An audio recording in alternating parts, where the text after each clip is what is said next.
Assalamualaikum warahmatullahi wabarakatuh. Selamat pagi, salam sejahtera untuk kita semua. Perkenalkan, saya Aris Noviani, dosen dari Prodi Pendidikan Profesi Bidan Stikes Mitra Husada Karanganyar. Pada satu semester berikutnya atau kedepannya, saya akan mengajar mata kuliah Kesehatan Perempuan dan Perencanaan Keluarga di Prodi D3 Kebidanan. Mata kuliah ini adalah salah satu mata kuliah wajib dari sekian banyak mata kuliah yang harus diikuti, dipahami, serta diaplikasikan oleh mahasiswa kebidanan.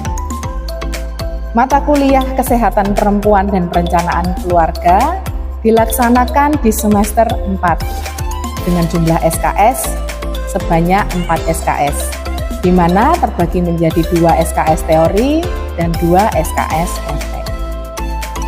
Sistem pembelajaran yang bersifat teoritis dilaksanakan di kelas dan untuk pembelajaran yang bersifat praktikum dilaksanakan di laboratorium, di mana dibagi menjadi beberapa kelompok atau grup.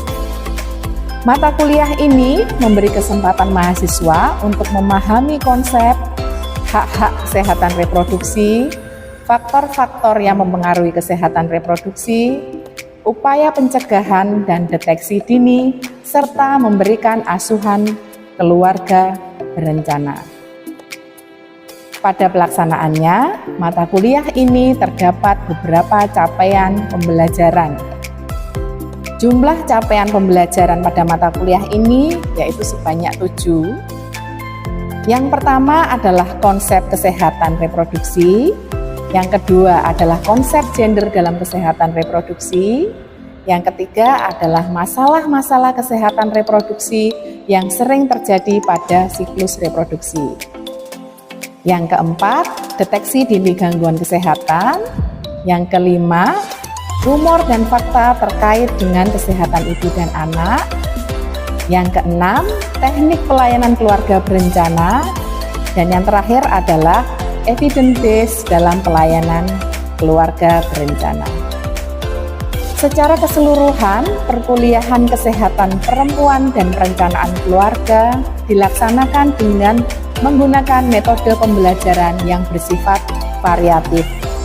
Di antaranya melalui metode ceramah, tanggung jawab, diskusi kelompok, role play, demonstrasi, penayangan video, serta mengkaji kasus dan praktikum di laboratorium kebidanan.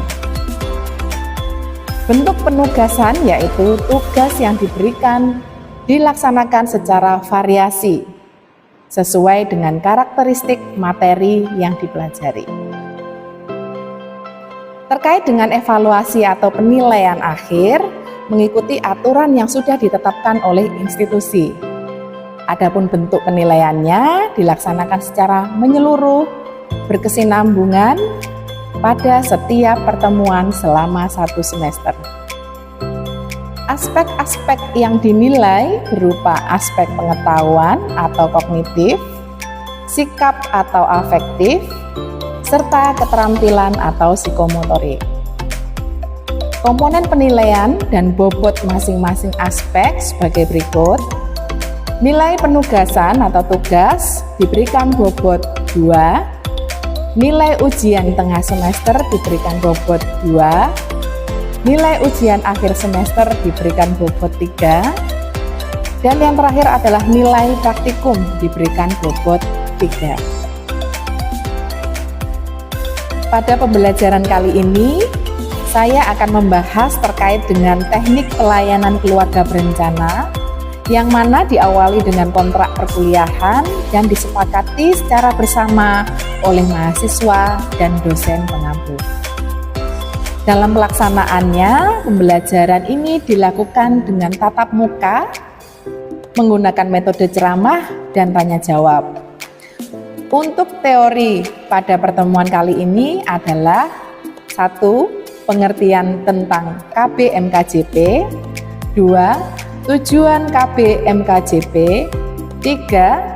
Jenis KB MKJP, 4. Hambatan program KB MKJP dan cara mengatasinya. Dan untuk pembelajaran praktikum akan dilakukan di laboratorium kebidanan terkait dengan skill konseling pasca pemasangan AKDR dan dilakukan dengan menggunakan metode role play. Sekian profil dari saya. Terima kasih, selamat pagi dan salam sejahtera. Waalaikumsalam warahmatullahi wabarakatuh. Gimana kabarnya? Alhamdulillah baik. Baik, terima kasih atas kesempatannya. Kita bisa alhamdulillah kita bisa berkumpul di pagi hari ini dalam keadaan sehat walafiat nih. Jadi di sini nanti kita akan melanjutkan materi dari pertemuan sebelumnya ya. Kalau pertemuan sebelumnya membahas tentang KB non MKJP. Nah, di sini nanti kita akan membahas tentang KB MKJP. Gitu ya. Tujuan pembelajarannya yakni diharapkan panjenengan semua mahasiswa Anda sekalian mampu menguasai dan menjelaskan konsep pelayanan keluarga berencana pada KB MKJP.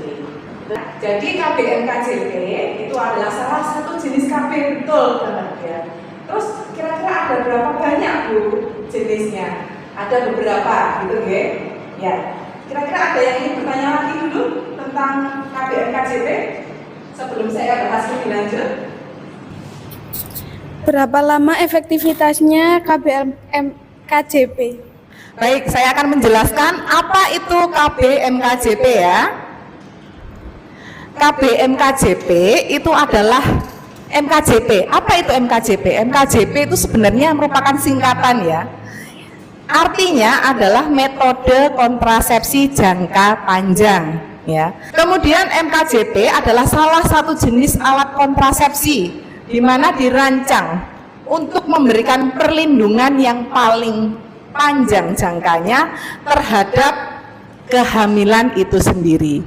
Terus tadi ada yang bertanya, berapa lama Bu daya gunanya atau efektivitasnya? Daya guna atau efektivitas dari KB MKJP itu adalah minimal itu 3 tahun, bahkan bisa sampai dengan seumur hidup. Ya, ada yang bertanya lagi? Tujuan KB MKJP itu apa ya Bu? Baik, saya akan menjelaskan apa itu tujuan dari KB MKJP ya. Tujuannya yang pertama adalah untuk menunda ya. Jadi untuk menunda kehamilan. Contoh misalkan pasangan yang baru saja menikah tetapi belum ingin punya anak. Nah, maka ditunda dulu. Oh, Bu Bidan, saya sebenarnya sudah menikah, tapi saya ingin menikmati masa pernikahan dulu. Nah, maka tujuannya adalah untuk menunda. Yang kedua adalah untuk menjarangkan atau mengatur jarak ya. Contoh misalkan dari anak pertama ke anak kedua, dua dan ketiga dan seterusnya gitu ya. Jadi tujuannya adalah untuk menjarangkan gitu ya. Jadi ini adalah tujuan yang terakhir, yaitu untuk menghentikan dari kehamilan itu sendiri. Nah, ini disesuaikan dengan kebutuhan dan perencanaan keluarga. Ini adalah beberapa contoh alat kontrasepsi ya, termasuk mulai dari yang hormonal maupun non hormonal serta yang MKJP maupun yang non MKJP. Nah, untuk yang contoh dari alat kontrasepsi AKBK dan AKDR akan saya tunjukkan ya. Nah, yang ini adalah contoh dari AKDR ya, bisa dilihat. Nah, bisa dilihat ya. 3 ini adalah contoh dari AKDR ya.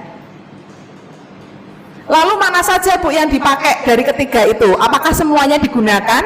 Tidak. Yang digunakan sampai dengan saat ini hanya yang sini saja. Yang koper T ya. Yang bawah ini aja. Ini yang masih dalam bentuk lama ya. Jadi AKDR bentuknya yang masih spiral dan satunya lagi yang masih dalam bentuk bergerigi. Ya. Bisa membedakan ya?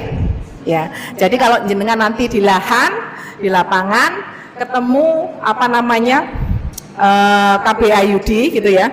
Kalau ternyata nanti bentuknya spiral seperti ini, berarti itu masih yang lama. Kalau yang baru bentuknya seperti ini, seperti huruf T.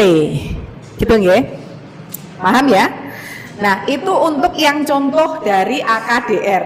Sedangkan bentuknya untuk yang AKBK, Bu, atau biasa kita sebut dengan implan, bentuknya seperti ini. Ya, bisa dilihat ya.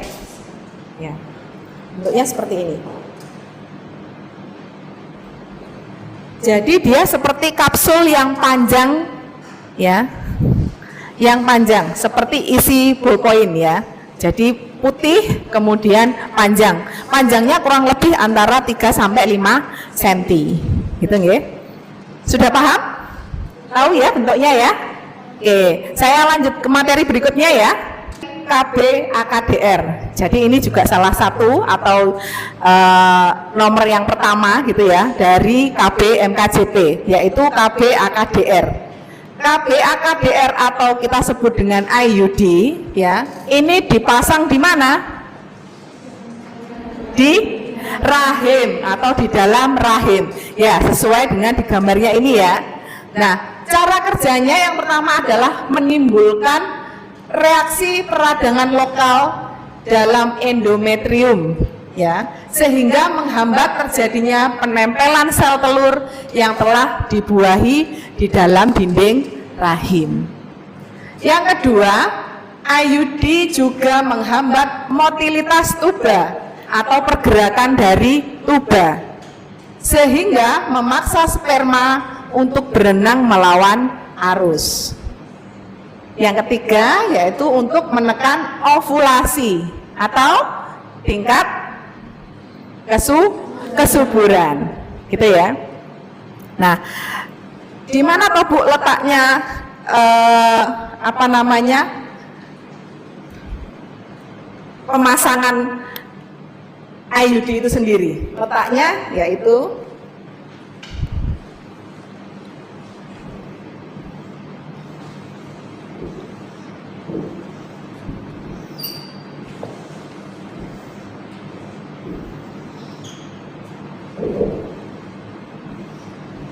ya, letak dari pemasangan alat kontrasepsi dalam rahim itu terletak di dalam uterus ya.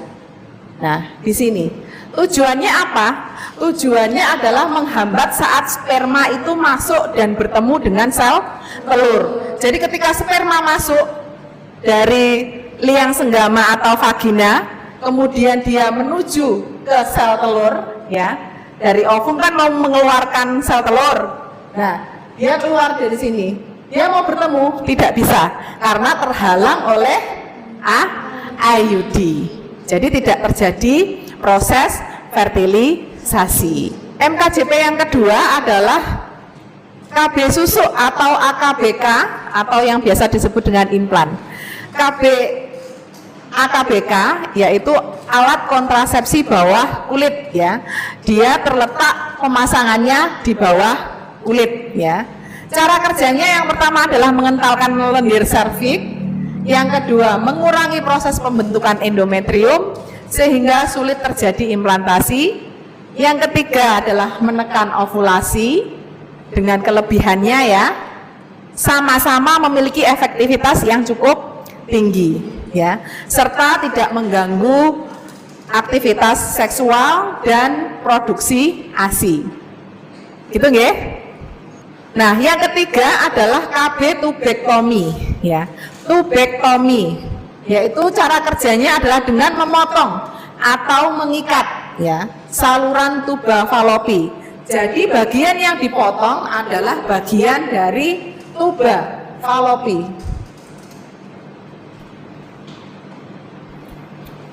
Nah, bagian sini ya. Ini adalah dipotong kemudian diikat baik kanan maupun kiri ya. Nah, KB tubektomi ini sifatnya permanen ya. Jadi berbeda dengan AKDR dan IUD dan AKBK tadi ya. Berikutnya adalah KB vasektomi. Nah, kalau vasektomi itu terjadi pada laki-laki ya, atau disebut dengan MOP, metode operasi pria ya. Di mana yang dipotong dan diikat itu adalah salurannya atau yang disebut dengan vas deferens. Jadi ini dipotong kanan ataupun kiri saluran dari sperma itu. Nah, sama, ini sifatnya juga permanen ya. Jadi setelah diikat dan dipotong, maka tingkat kesuburan tidak akan bisa kembali lagi dengan normal ya. Saya Bu, tadi dikatakan pada KB vasektomi harus menunggu ejakulasi 15-20 kali. Pertanyaannya, saat menunggu rentang itu, apakah pasangan tidak boleh melakukan hubungan suami istri? Baik, bagus sekali ya pertanyaannya. Pertanyaannya, Bu, bagaimana caranya kita sebagai seorang bidan kalau misalkan pasiennya ikut KB MKJP yang vasektomi, karena setelah dilakukan pembedahan ternyata masih harus menunggu ejakulasi 15-20 kali. Nah, dalam rentang waktu ini apakah pasangan suami istri tidak boleh melakukan aktivitas seksual? Gitu nggih pertanyaannya kurang lebih. Ya, jawabannya adalah masih bisa melakukan aktivitas atau hubungan suami istri ya dalam rentang ejakulasi 15-20 kali dengan catatan menggunakan alat kontrasepsi tambahan, yaitu dengan menggunakan kondom. Gitu nggih. Nanti setelah 15-20 kali ejakulasi baru tidak menggunakan kondom tidak apa-apa. Gitu ya. Bu, kalau misalkan habis pembedahan terus langsung melakukan hubungan seksual, ya tunggu dulu sampai lukanya kering, kurang lebih 3-4 hari ya. Baru kemudian di rentang waktu 15-20 menggunakan alat kontrasepsi tambahan berupa kondom. Gitu nggih? Sudah paham? Paham. Oke. Sebelum melanjutkan, saya ingin bertanya dulu. Kira-kira ada yang tahu tidak tempat pelayanan KB MKJP itu di mana saja? Maaf Bu, izin menjawab. Tempat pelayanan KB tentunya ada di rumah sakit. Saya izin menambahkan Bu, di puskesmas juga bisa. Baik, jawaban yang bagus ya. Jadi tempat pelayanan KB salah satunya adalah puskesmas dan rumah sakit. Oke, kita lihat mana saja tempat pelayanan yang bisa didapatkan untuk melakukan KB gitu ya. Yang pertama adalah di klinik, kemudian puskesmas, rumah bersalin, di tempat praktek dokter maupun bidan ya. Itu apa saja? Yaitu ada IUD, ada implan, suntikan maupun pil ya. Sedangkan yang khusus dilakukan di rumah sakit yaitu MOW dan MOP. Kalau ini dua-duanya ini harus dilakukan di rumah sakit ya. Kemudian ada lagi IUD, apakah juga bisa? Ya tentu saja bisa ya. Implan, suntikan dan pil juga bisa dilakukan di rumah sakit. Slide berikutnya adalah membahas tentang hambatan program KB MKJP. Kira-kira ada yang tahu hambatan apa yang muncul pada pelaksanaan program KB MKJP? Ada yang tahu? Izin menjawab Bu, hambatannya yaitu pengetahuan yang kurang. Izin menambahkan Bu, ada juga kurangnya dukungan. Izin menambahkan Bu, kurangnya yakin dengan pilihannya. Baik, jawaban yang bagus ya dan saling melengkapi ya. Oke, akan saya ulas. Apa saja kira-kira hambatan program KB MKJP itu sendiri? Yang pertama adalah tentang kompetensi dan akses ya. Jadi kurangnya fasilitas, akses, infrastruktur dan lainnya itu juga mempengaruhi dari sukses atau tidaknya program KB MKJP. Yang berikutnya adalah pengetahuan dan dukungan yang sifatnya kurang ya. Jadi kalau pengetahuannya kurang, dukungannya dari pasangan kurang, maka juga akan menghambat dari suksesnya KB MKJP itu sendiri. Kemudian yang ketiga adalah asumsi atau anggapan ya, atau opini. Yakni munculnya mitos yang berkembang di masyarakat. kalau banyak anak maka akan banyak rezekinya, ya. Nah, mitos-mitos seperti ini yang harus kita lakukan edukasi di masyarakat, ya, diluruskan gitu ya. Nah, dari sekian materi saya itu sesuai dengan hasil penelitian yang sudah saya lakukan di tahun 2018, ya. Jadi saya tertarik untuk melakukan penelitian tentang KBM-KJP. Kenapa? Karena ternyata targetnya itu belum sesuai dengan dari target yang ditetapkan oleh pemerintah gitu ya. Jadi angkanya itu masih di bawah target gitu ya. Saya melakukan penelitian tentang faktor-faktor yang mempengaruhi kualitas pelayanan konseling metode kontrasepsi jangka panjang di Puskesmas wilayah Serengan, Kota Surakarta. Kemudian yang kedua saya lakukan lagi penelitian yang terkait dengan KBM-KJP. Nah, saya tertarik tentang self-efficacy. Jadi bagaimana rasa percaya diri pasangan usia subur terhadap pemilihan KB, baik itu non maupun yang MKJP. Nah, setelah saya lakukan penelitian, kemudian saya melakukan pengabdian kepada masyarakat dengan cara memberikan edukasi terkait dengan self-efficacy atau keyakinan, ya, pada pasangan usia subur terkait dengan peningkatan animo, ya. Jadi saya memberikan konseling, memberikan edukasi gitu ya. Agar apa? Agar animo masyarakat untuk menggunakan KBM-KJP itu semakin meningkat. Gitu nggih? Ada yang ingin bertanya dulu nggak sampai sini? Saya mau bertanya, Bu. Upaya apa yang dilakukan untuk mengatasi hambatan KBM-KJP? Baik, ya. Pertanyaan yang bagus ya. Menarik sekali. Bagaimana cara mengatasi? Upaya apa yang dilakukan ya? Salah satunya dengan tadi ya, dengan saya melakukan pengabdian tadi, dengan saya memberikan edukasi kepada masyarakat terkait dengan keyakinan diri gitu ya. Maka pelayanan yang berkualitas itu seperti apa sih, Bu? Ya, cara mengatasinya adalah salah satunya dengan memberikan pelayanan yang berkualitas, dengan memenuhi seluruh hak ya dari pasangan usia subur, mulai dari hak akses, ya, informasi, memilih, keamanan pelayanan, privasi ya atau kerahasiaan, kemudian harga diri, kenyamanan, pelayanan yang berkelanjutan serta hak untuk berpendapat. Jadi hak ini semua harus terpenuhi terlebih dahulu ya, baru itu dinamakan pelayanan yang berkualitas. Nah, langkah-langkah dalam meningkatkan kualitas pelayanan KBM-KJP adalah yang pertama, yaitu tahapan pra-pelayanan. Yang kedua, yaitu tahap saat pelayanan. Dan ketiga adalah tahap pasca pelayanan. Nah, ini adalah beberapa karya ilmiah saya. Dari setelah saya melakukan penelitian, kemudian saya publikasikan di dalam sebuah artikel ya, yakni alasan medis dengan self-efficacy dalam pemilihan KB. Yang kedua adalah self-efficacy akseptor KB terhadap alat kontrasepsi dengan pemilihan KB MKJP dan non-MKJP. Nah, karya ilmiah yang lain juga ada ya, yaitu analisis faktor-faktor yang mempengaruhi kualitas pelayanan KB kontrasepsi jangka panjang. Materi sudah selesai. Kira-kira masih ada pertanyaan lagi? Ya, tidak ada pertanyaan lagi? Oke, baik. Akan saya simpulkan ya. Yang pertama adalah pengertian KBM-KJP tadi apa? Ya, KBM-KJP adalah salah satu kontrasepsi yang memiliki efektivitas jangka panjang ya, minimal 3 tahun atau bahkan sampai dengan seumur hidup. Gitu ya. Yang kedua adalah tujuannya. Tujuannya tadi ada 3 ya.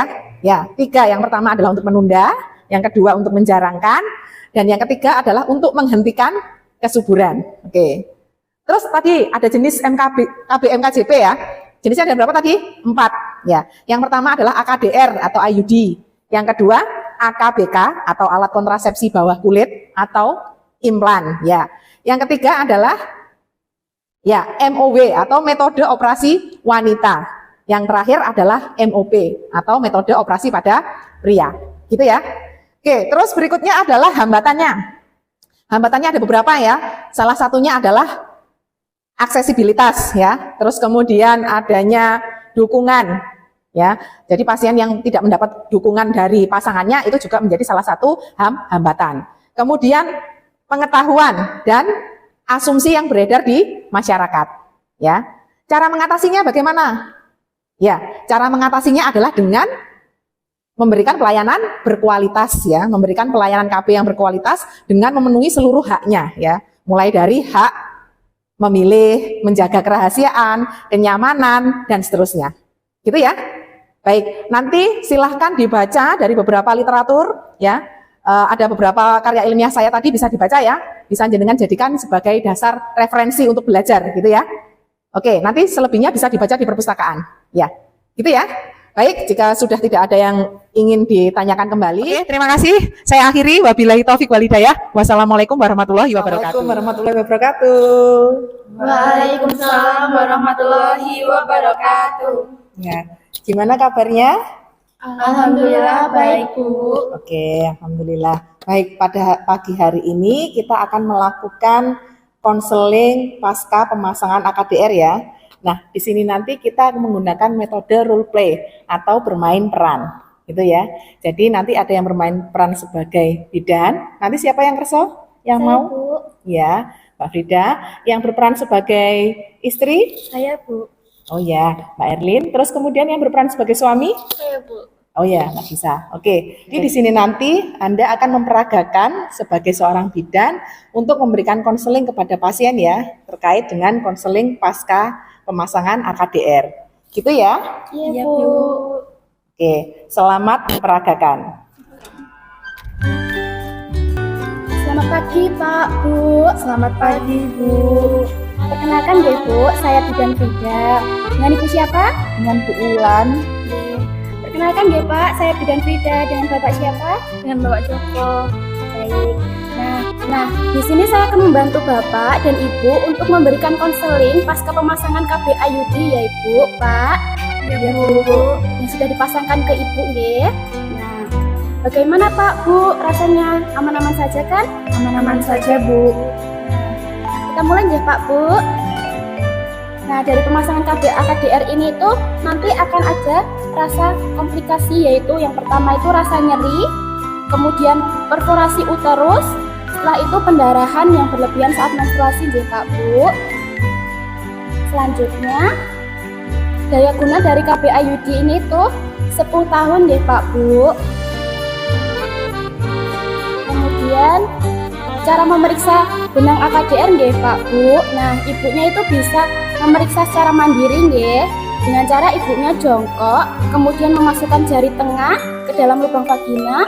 Setelah itu, ibu jangan lupa cuci tangan terlebih dahulu nggih. Iya, Bu.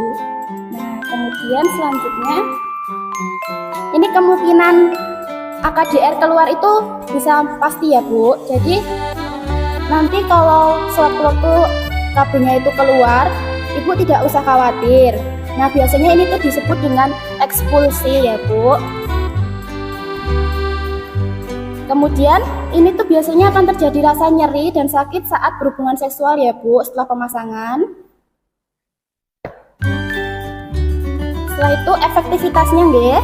Efektivitasnya itu sangat efektif setelah pemasangan. Jadi setelah pemasangan itu langsung efektivitasnya terjamin ya, Pak, Bu. Ini tuh waktu kontrolnya nggih, Pak, Bu. Waktu kontrolnya itu 4-6 minggu setelah pemasangan KB nggih, Pak, Bu. Nanti Bapak menemani Ibu untuk kontrol kembali nggih. Nggih, Bu.